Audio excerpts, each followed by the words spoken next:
Welcome to Ask a Puppy Trainer Show. This is where we answer all of your questions about puppyhood. I'm Bethany. And I'm Sparky from the Puppy Academy. We're excited you're here. And now, let's get to the show.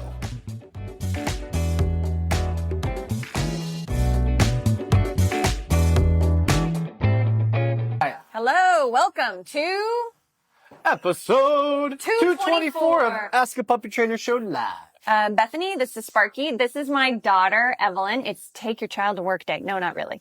This is, I don't have a babysitter day. I don't have a babysitter day. And we're seeing how it goes. So she's 2. So wish us luck. We'll see how long I last. Bethany told me I might be doing the whole show. Yes, it is very possible. If you guys have any questions or for answering your questions, please feel free to throw more questions from the chat. Yep. We like the back and forth. It always feels a bit more real, a bit more personal. Let's start with a question. Then I'll do my Thanksgiving stuff just as we have people kind of coming in. Hi, I live in Manitoba, Canada, where it gets really, really, really cold over the winter, basically from November to March. I know where this is going. You're going to be the one answering it, too.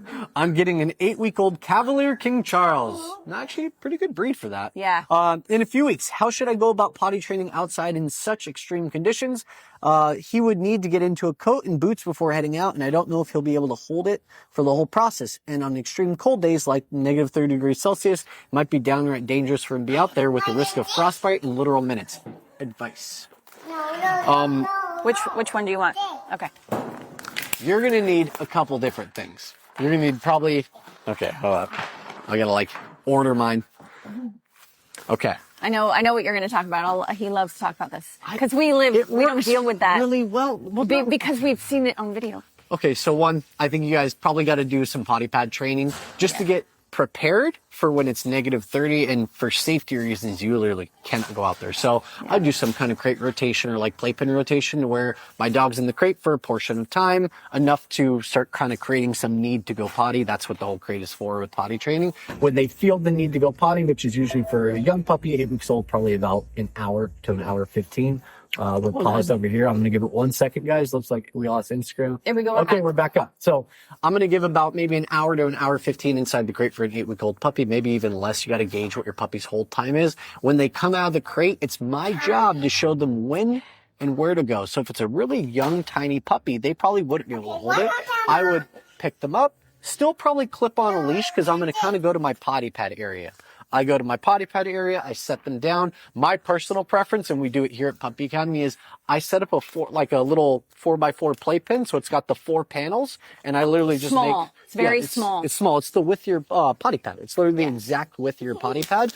And I'll put my puppy in the playpen on the potty pad, and I just hold the leash outside of it. Even though it's ridiculous that you even need a leash, you're teaching your dog how to have a leash on and still do their business and not feel suppressed by this leash. You're not holding any tension. It's loose. You're just getting them used to it.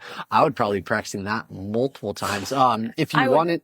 Yeah, go ahead. I was just going to say, in addition to that, I know this seems like overkill, so you don't have to do all the things, but if I'm really trying to set myself up for success and I've got the space and the time and maybe even, a little bit of money to do so, if I want to do my playpen supervised separation or just a sectioned off area of the house, I would personally make it separate from the area he's talking about. So I would also just get, cheap wire pen and fold it in that small area like he's talking about, just that 4 by 4.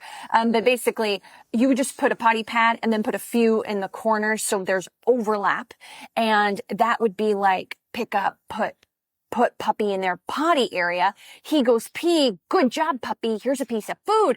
Pick up and then put in playpen. I would actually make it separate if you've got the space and the means to do that. If you don't, then in your playpen area, you have to cover the whole thing with puppy pads in the beginning. Overlapping. And then 2 weeks goes by, pluck a puppy pad out, another week, pluck a puppy pad, and go. And then if your puppy goes on the floor, you put that pad back. And so that's how we puppy pad train. And then we don't love doing that, just for the record, but it is a means to an end in your situation. I would also suggest if you have, some sort of outdoor area like patio or something like that, you could try to get, some sort of I don't know, a grassy patch would just like freeze, but you can get grassy patches on Amazon. That's why I mentioned that. But maybe even like with an umbrella, like if you have an umbrella from a patio furniture, you could kind of use that area and put the grassy patch under, you know, the patio furniture and have that, over to the side. So there's no, you okay? Chew, chew, chew. Thank you. And have that over to the side where you can pick up your puppy and then put them under this area where it didn't snow, you know, or freeze. That would be another thing that I would With consider. light snow, it won't work with -30 if you're getting Right, like 12 right. inches of snow. But with if the it's light snow, milder, something yeah. that did work that actually one of our clients told us about a few years back in our online school is he bought a long strip of turf that was like maybe like 4 feet by like 6 feet. And when he went out there to take his dog potty, he would just go out there ahead of time, roll the turf back like 3 feet, let the dog pee on that, and then just roll it back over after. So that ground would never freeze, and it wasn't freezing to the touch. All the freezing cold was above it. So It would in -30, but in the, yeah, I don't know what temperature the ground freezes at. but in the milder cold, it works really, really well. Does grass time when it gets ground frozen? Yeah. Yeah. Eventually, yeah. And also if you have a garage, that could be your potty area. That's good. You could set up the playpen, the small like space, and you could take your dog to the garage. It would probably also condition him to even be able to go outside later because the garage is still going to be more cold than it is inside That's your true. home. That's so it's like baby steps to work up to it. Yeah. But anyway, I hope that helps. And We gave a long answer for that question. Yeah, I didn't we expect sure us did. to have that much of an answer for it. I see your question on Instagram. We are definitely going to answer it, but I want to go over it's not related to the holidays, is it? No. I want to go over something, really important about Thanksgiving. And it's, you know, we sound like a broken record because we do kind of talk about this a lot, But people still need to hear it because pause to do the poor connection. Hang on just a second.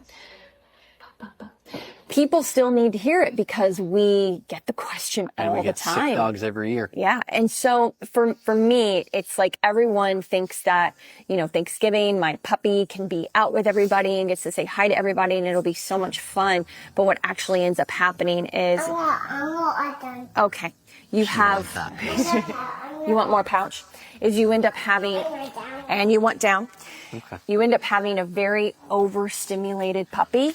And they just lose their mind and they have diarrhea and then they start nipping and then they're then you finally put them in the crate and they're barking their heads off. And it's just a mess, guys. It's not enjoyable for a lot of temperaments of puppy. Now, if you've got some slug of a retriever that lays around half the day anyway, and you don't even have to do half the training that trainers say you need to do, that might be the exception. But for many of us, that's just not the case with our puppies.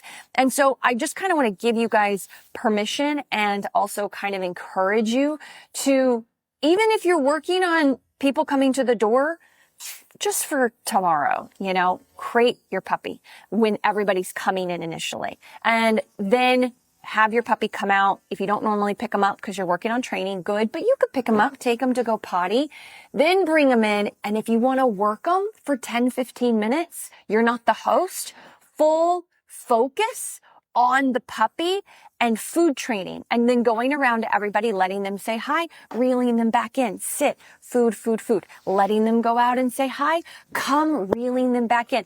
Do 10 to 15 minutes of that and then put them back in crate. So if you really want your puppy out, you want them to experience the situation, that's great, but it needs to be structured or it just goes south. It goes bad in so many ways. And one of the biggest things I hear is, my puppy is usually great with my grandma and with my nieces and nephews.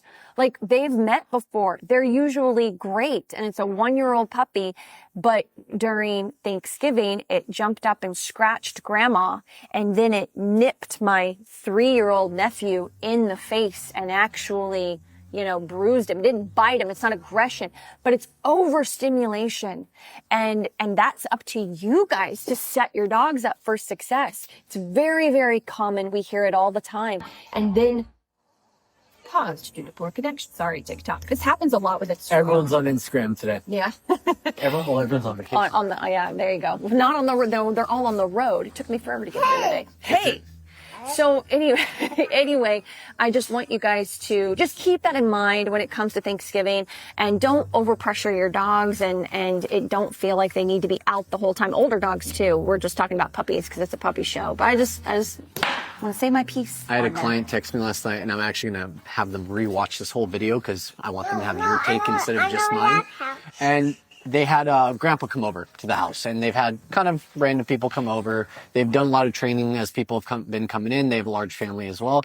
And I think it was probably grandpa, grandma, and maybe one other person. And the dog really focused on grandpa. I don't know if grandpa looked at him. I don't know if he tried to pet him and kind of just spooked him and surprised him. It could have been any of it, but the dog really started barking and carrying on and couldn't leave grandpa alone. Just would seek him out to bark at him, to target him, to bark at him. And then eventually, you know, they think, okay, this is a training opportunity. So they put him on the leash. They kind of walked him away, tried to walk him back and do a little bit of training. But then the dog even escalated to the point of barking at the owner and trying to nip at his feet. So a really high level of escalation. The advice I gave them was, for a precursor, like, so for the next time, start in the crate for 30 minutes and leave him in there for 30 minutes past him stopping barking. Let me say that one more time. Leave him in 30 minutes past him stopping barking. So if he barks for an hour, he's doing about an hour and a half because he'll spend 30 minutes not barking before he comes back out. It's us making sure the stimulation's low, but then it's a full-blown training session. When they bring the dog out, he's still listening and focused on whatever people are out there because they're the unknown. They're the question. So do training, 10, 15 minutes. Don't take that puppy out there to see them if he's still neurotically trying to look around the corner and it's like he can't even think of anything but it. Build up your food work, build up your food focus. Make sure you're more important than the guest. I'm freezing for Instagram because they froze. Sorry, TikTok. Just like TikTok. Just are we back on? Okay. There we go. Got my word. Work them down. You could play. Work them down. You could play fetch with them first in the bedroom or in the backyard, and then bring them in if you need to take the edge off, or do some structured, slow, calming work, whatever works best with your dog before you bring them out. And if they're still overstimulated, they're just kind of losing it to go out there, they're just still pulling. Get them out for a potty, bring them back in, go back to the crate. Yeah, no big deal. They don't have to greet your guests. No big deal. I would say that I probably have, gosh, dang it. Yeah, I have that right word. Okay. Yeah. Thank you. She was going to pat my shoulder for not swearing. Childproofing language. Thank you, Evie. I appreciate it. She's like, I don't want to touch him now. Too much pressure. There's no pressure to keep your dog out with your guests. Right. I have probably 1 in 4 dogs every year that I'm working with privately that they're like, hey, Thanksgiving kind of ruined my dog. What happened? I'm like, overabundance of affection. There's no training because you guys are all busy. You're all doing things. And the puppy probably got 400 things on the ground. So now they're sick to their tummy and they're like frustrated because they didn't get any nap time. There's so many things that can easily go wrong. Just give yourself structure, have balance. If your puppy can come out and do what Bethany mentioned with the recall, that's awesome. We want you to have the balance if your puppy can afford it. The thing for me, just you mentioned the picking stuff up off the ground, is it does not matter, especially if you're a child in the house. You're not hosting. Oh, are you okay? Yay! I heard you're supposed to clap if kids fall. Can you clap? Uh-oh, Spaghetti-O. She's fallen over all of our equipment. She's okay. Is whenever they are... Whoa. Butt in the face, sorry.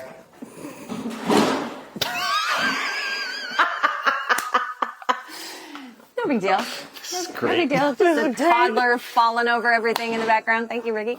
She wants to do her skinny thing again. This is my birth control.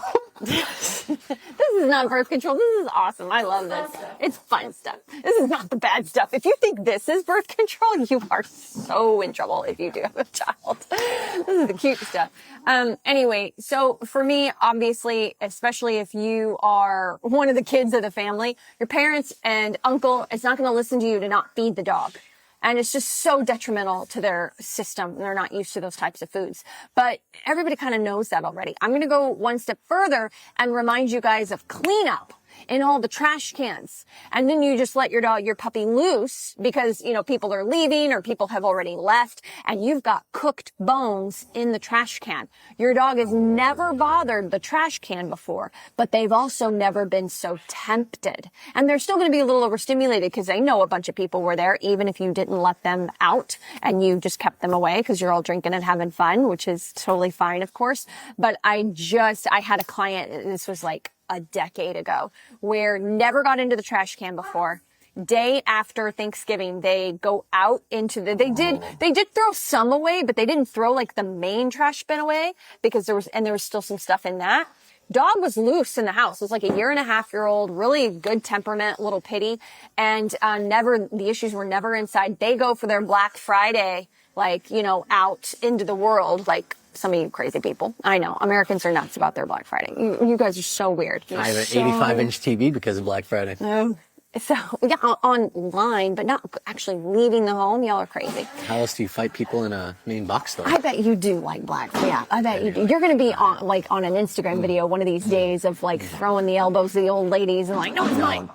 The old ladies throw the best elbows. I'm telling you right now. They're small, but they're feisty.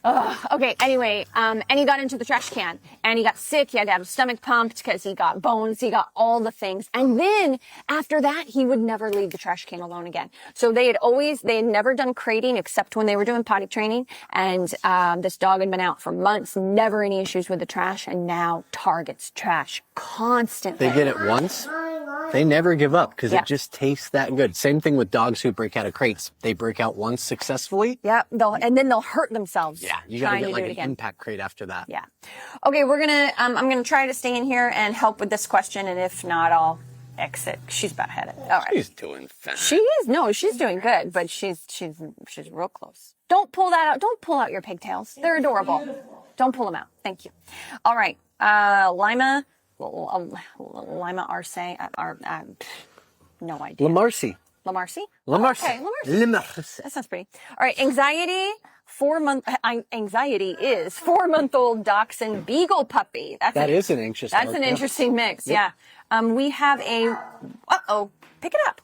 We have a 1-year-old Beagle as well. They're great together, but the puppy goes nuts crying when I leave. So I'm guessing you crate. And it's crate anxiety. I'm guessing that's what it is. If you do have your puppy loose, definitely try the crate bandwagon. Oh no. Definitely put the crate in a room like a sleeping kid. It's a dark room. It's, crate is covered. Nursery, crib, darkness. White noise machine. Maybe you've got the radio or a sitcom playing in the background. So there's like people talking, which makes them more comfortable. Kids too. My 2-year-old, she slept on the way here. My husband called me and I was playing a podcast. Husband calls me. So now there's no noise. She wakes up instantly. So it's like the white noise machine blocks out outside noises. The people talking can just help lull them in a sense of I'm not totally alone and just makes them comfortable and they'll rest. So I would definitely get on a schedule. I would definitely try crating. One more. Did you call her mom? And I would start with that first. And if you, we do not crate either. They have access to living room. Puppy cries at the door. You don't want to give your dog access to the door because it builds anxiety. They watch you leave and all of that. They start pacing. They start doing circles. They start looking for things to chew and destroy. If they're a destructive puppy, I have puppies that aren't destructive that become destructive through anxiety of waiting at a door. They start chewing the baseboard around the door. They start chewing the wood. Like you have a lot of things you have to look at. What are you doing? Oh. Mom for 30 seconds. No, you're a mom all the time. I get a photo. Here's the thing: the crating is not necessarily going to make this go away. We're not saying that and it's actually probably going to make it worse in the beginning. The whining, it could, but it's definitely something I would get started on. I'm working with a couple dogs that are in the same situation. It took about probably 3 to 5 days of really intense barking. They did a lot of it when they were gone. The dog did. Oh, sorry, frozen. Pause for poor connection on Instagram. I forgot my train of thought again. I can't do it. Usually I can keep up, but part of my brain is on her. 1/3 of mine is there, 1/3's here, 1/3's here. Oh yeah, I don't even know how you're. It's just habit. I don't know how you're coping with this. I'm not. I forgot my sentence halfway through it. I'm not coping. I will go ahead and step in and tell you this. Just in addition, and maybe this will spark what you're thinking of. Just in addition to that, it's not obviously crating is not the only thing you can do. There's some other things you need to be doing as well. Make sure you're not greeting excitement with excitement, even as it happens throughout the day in your home. You need to be working on how to calm your puppy down when they're excited. You can always bring them back up, but they need to be calm before you give them attention. And one of the ways to start practicing that is through place work, like teaching your dog place in a way that is balanced. And what balanced is a buzzword, I'm well aware. What we mean by balanced is make sure your leash is on the dog. You're still doing food training, but then you add in body language. You have leverage. Yeah. For us, balance means that you have leverage. Your dog isn't fully in charge of the situation. Yes. And you're not afraid to, teach body language communication for what not to do. And so even with a really young puppy, this is really necessary for thresholds and for place. And that's going to go a really long way in helping your dog understand your role is like a parent. It's balanced. You can't just be a friend. You have to be a teacher, a leader, sometimes a disciplinarian. You have to have discipline throughout your day. And I don't mean discipline, necessarily as punishment. I just mean like a schedule so the puppy expects play and work and just balance throughout the day. We do have a puppy program that you could take a look at that might help you with that. You can just go to thepuppyacademy.com and just check that out. See if that's something that you might be interested in. All right. We do have another Instagram. I haven't seen any on TikTok, but I could just be wrong. Puppy Q&A about reactivity. I think that's us. Oh, well, you mean like the... It's like summarizing. Yeah. Okay. Krish Nadaya.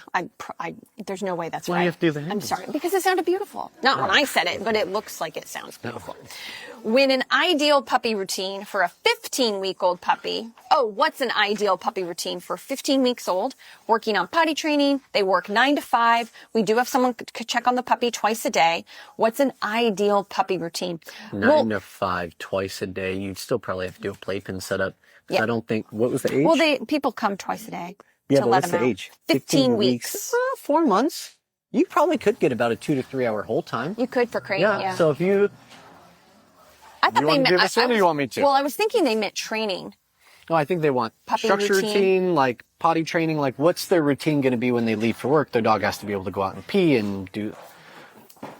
I'll take it. Don't worry. I was smiling. My little girl just told Ricky all done, and I was just smiling at her. And Sparky's looking at me for feedback, and I'm like, why are you smiling at me like that? You're not. Hi, baby girl. You guys got to get on a bit of a routine. So if you have someone that's going to come in a couple times a day, my recommendation is I'd probably do like a 2-in-1 training schedule. So if they're coming there for large portions, like 30 minutes to an hour, and they can do some training, they can do some walking, like they're actually like you're buying an hour of their time to come work with your dog. That's a little bit different. Most of the check-in ones are like 30 minutes. They'll take them out for a quick walk and do a little bit of something with them. I'll let you break down what that 30 minutes is going to be. You're better with like those like up and down routine stuff. But for the actual crate routine, I think 2 hours in the crate, 30 minutes to an hour out of the crate. Basically, you would have the person come in, like the person that would check on them twice a day. They go up to the crate, they just open it, leash them up, pick them up, take them to their potty pad setup or their outdoor setup, give them a potty. And then when they bring them in, go Bethany. What are they doing in their 15, 20 minutes of time with the puppy? I would just like to say I'm amazed you've been able to answer questions with her moving around. Like, I'm amazed. I'm really struggling. I know you are. I'm really struggling. But you're doing very well. My hands are covered. Just here, you get to feel it. Ew. That's all the sweat on my hands. That's what you get. Clammy. They're just disgusting right now. I'll answer this and then, well, we're about done anyway. Oh my God, we made it. I know, we made it with her. You've done great. Okay, so let me just say that you got to think about your puppy's routine in like a day of windows. Calm time, break time, work time, and playtime. And your work time and playtime, we want food, work for work time. This could be 5-10 minutes. Like, you stop before your puppy kind of just drops out and is just burnt out. And here's what's missing, guys. You don't just say sit when you give a food bowl and a couple times during the day. You want anywhere between 5 and 15 minutes, depending on the breed, because there are plenty of 15-week-old border collies or German shepherds that can work for 15 to 20 minutes without any problem. So it depends on the breed and temperament of the dog. But whatever that is, it's the same routine over and over again. Place and let's go. Place, sit down, let's go. Repetition. Down, repetition. come, break on the ground. You know, it's the same thing over and over and over and over and over again. And then your goal is to slowly build space between your good marker, that's like verbal good, and food reward. And then you do a few fast ones, and then good, pause, pause, pause, do a few other commands, then food again. And so you're really making Ricky work. Sorry, Ricky. And so you're really building space between how long they're having to wait for a reward, because you're doing the same routine over and over again. They pick it up within a couple of days. And so then you got to advance, and that's how you're advancing. The same commands, you're just upping the ante within days of the impulse control. That's your goal. And then play. Teaching your puppy how to drop it or out, whatever you want to say. And so it's still very structured. Your puppy is still on a leash, because if you throw it, then they just go to the corner and chew it. You don't want to try to coax your puppy back or go and get your puppy and then build competition. You want to just grab the end of the leash and just pull them to you. Good job, and go again. And so those are your activity windows, is the work and the play. And then you have calm time. That could be crate if your puppy can't handle a playpen. We like it to be playpen if possible, or tethered to you, and you're just hanging out with your puppy. And so I would be doing that twice a day, maybe a mini session right before bed of like crate, we call it house, let's go, house, let's go. What about the two check-ins for the sitters? How the sitter comes twice a day to check on the puppy? That depends on the sitter. There's like their comfort level. There's very different levels of sitters. Because if they're there for 30 minutes, they're probably... Most sitters from Rover are not going to do training for any length of time with your puppy. They'll probably play with them with the toy, but thank you. Wow. She gave me it. The sitter, yeah, I see. Yeah, she likes you. Oh, she wants it back. So they'll probably play with it with the toy, and then the sitter will play with it with the toy. I'm gone. You got to finish it. I don't even know the question anymore. That's how bad I am. The sitter will be best at probably playing with the toy. They might not be great at drop it or out, but see if they can do a little bit. Just they just don't need to be sitting on the ground petting your dog for 15, 20 minutes. I would make a video. If you work on something and you get good at it, and you know that in 10 minutes of this type of play with your puppy, you get a calmer dog who's ready to train after or go back to the crate, depending on what you're doing, I would record a video, send it to them, have them do it. I'm going to say it just because I have to. Get a camera on wherever they're going to be playing or working with your dog. Agreed. Get a camera. Yeah. I'll just leave it at that. I won't even say what all the terrible things we found. We'll just leave it at that. All right, guys, have a wonderful Thanksgiving. Thank you so much for joining us. And sorry for all the distractions. I was going to... What distractions? What distractions? Have a wonderful day, guys. Bye. Can you turn it off? We don't have our off person. Thanks for tuning into Ask a Puppy Trainer Show. We hope you found some advice that you can use to help make puppyhood a little easier. Don't forget to join us live every Wednesday at 1 p.m. Pacific time on Instagram or TikTok at The Puppy Academy. This is where you can get a chance to ask your burning questions in real time. And if you want even more puppy guidance, visit our website at thepuppyacademy.com for info on joining our online puppy school. If you enjoyed today's episode, please consider subscribing to our podcast and leaving us a review. These reviews let more people find us and supports us on our mission to help as many puppy parents as possible around the globe. Thanks for listening, and we'll see you in the next episode.